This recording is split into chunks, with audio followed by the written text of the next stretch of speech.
近日，德国内政部提出了2026年基本实现电信核心网络无华为中心设备的计划，还无端将其与去年9月发生的北溪事件挂钩，称德国对华为等中国设备停止依赖是为了防止第2起北溪案件的发生。但德国国内的电信运营商巨头纷纷表示反对，称这种做法无疑将带来巨大成本，使本国电信发展严重倒退。与此同时，包括西门子、巴斯夫大众等在内的德企巨头纷纷看好中国。今年德国对华直接投资的比重攀升至前所未有的水平，体现了中德关系怎样的特殊性？来看看报道。据德新社、明镜周刊等德国媒体20号报道，社民党籍的德国内政部长费泽尔提出，希望到2026年基本实现德国电信核心网络无中国组件的目标。媒体获取的一份内政部文件指出，德国的5G 网络对华为和中兴产品存在严重的结构性依赖，这与德国政府希望在关键领域去风险的中国战略背道而驰，因而迫切需要采取行动。文件还声称，德国对华为等中国设备停止依赖是为了防止第2起北溪案件的发生。有观察指，德国内政部的最新动作与今年7月德国政府发布的首份中国战略密切相关。这份经过漫长酝酿和讨价还价后形成的中国战略核心内容即为去风险。20号，华为发表声明表示，反对将网络安全评估政治化，称这种做法将对德国的数字化转型造成负面影响，阻碍创新，并大大提高网络运营商的建设和运营成本，从而增加德国消费者的负担。声明称，华为是一个提供创新技术安全记录良好的可靠供应商。外交部发言人毛宁21号也回应指，中方反对任何国家将经贸科技问题政治化。我们认为各国都应当为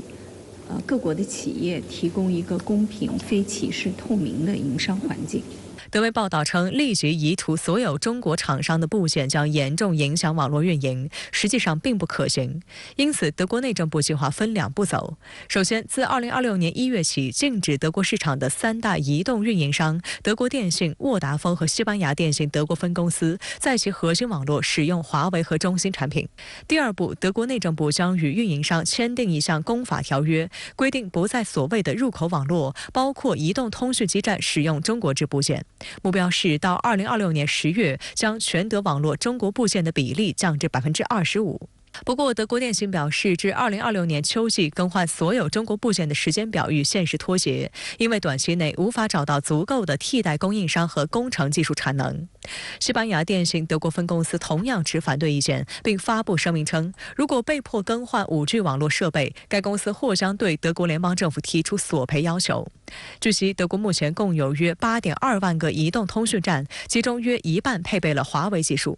有业内人士透露，从德国现有通讯网络中移除华为设备，不仅会带来高达约391亿元人民币的巨大成本，还将使德国移动通讯技术的发展倒退数年。值得一提的是，德国内政部的方案在德国政府内部得到的也并不都是支持。由自民党领导的数字化和交通部表示，就涉及5G 网络建设的关键部件，德国迄今执行的高标准严规定已被证明是行之有效的。这种形式的禁令可能会导致德国更依赖华为的竞争对手爱立信和诺基亚。同时，他们也担心禁令若实施，会影响该部门的高速网络布局。分析认为，由于此次德国关于去除华为技术的新动向带有明确的时间节点，听起来也比较具体。欧美媒体纷纷将此报道为德国政府将强制电信运营商限制使用华为及中兴设备。但事实上，跟此前相比，德国内部的争议依然音量不减，这让此项草案能否真正实施有了许多不确定性。我觉得推动起来还是有一些障碍。不过长期来看呢，因为最近几年经贸问题泛安全化的这个趋势特别明显。如果德国政府执意要把这个就是科技合作和安全问题相挂钩，我觉得它可能推动起来还是有一定的动力。所以我们如果看未来3-5年的话，可能德国政府还是会缓慢的推动。今年以来，德国经济表现疲弱，有德媒提出，数字化短板是阻碍德国经济发展的一大原因。根据经合组织的一项统计，德国使用光纤联网的用户只占8%，在38个成员国中排名倒数第4。在韩国、日本和西班牙，拥有光纤网络的用户占比都超过80%，而高速网络恰恰是竞争力的核心要素。当今世界，无论是普通民众还是工厂企业，都不愿意选择数字化程度较低的地方安家落户。因为中国的电信组件这些运营商呢，在全球也是有一定竞争力的。那么德国运营商未来的选择余地减少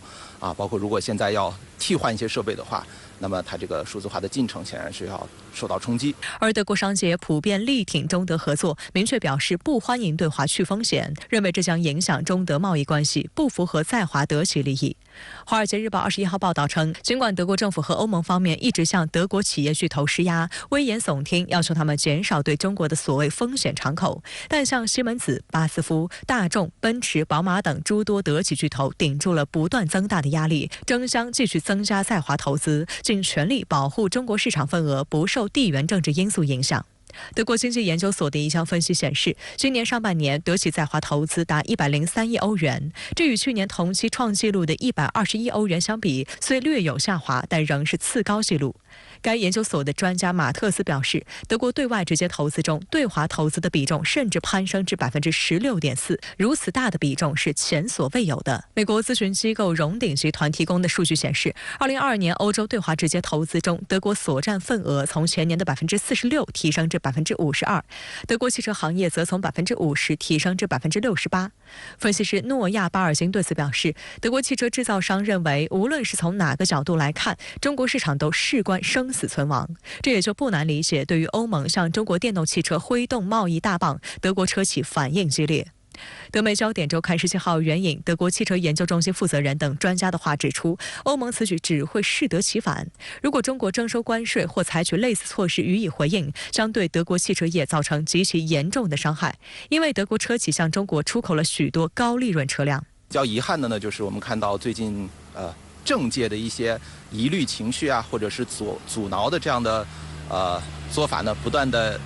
蔓延到经贸领域。那么德国企业的对中国市场的信心呢，也受到了一定的影响。我想从中国的角度来看呢，我们是坚定的支持两国企业互利共赢的去开展合作，去惠及两国的经济。那我们也希望德国政府呢能够同我们相向而行。法新社分析认为，德国内政部考虑对华为和中兴采取的新动作，或将使中德关系再度紧张。但中德双方无论是在各自的经济发展，还是在一些国际事务上，都有很多相似立场。中德乃至中欧之间交流合作的大方向，并不会因此改变。深圳卫视注意到，第10次中欧经贸高层对话将于9月25号在北京举行。中共中央政治局委员、国务院副总理、中欧经贸高层对话中方牵头人何立峰与欧盟委员会执行副主席、对话欧方牵头人东布罗夫斯基斯将共同主持对话。这是何立峰继中美经贸中方牵头人、中法高级别经济财经对话中方牵头人后第3个牵头人的身份。另据新华社报道，中共中央政治局委员、中央政法委书记陈文清将于9月21号至28号赴德国出席第4次中德高级别安全对话，并访问德国、意大利、塞尔维亚。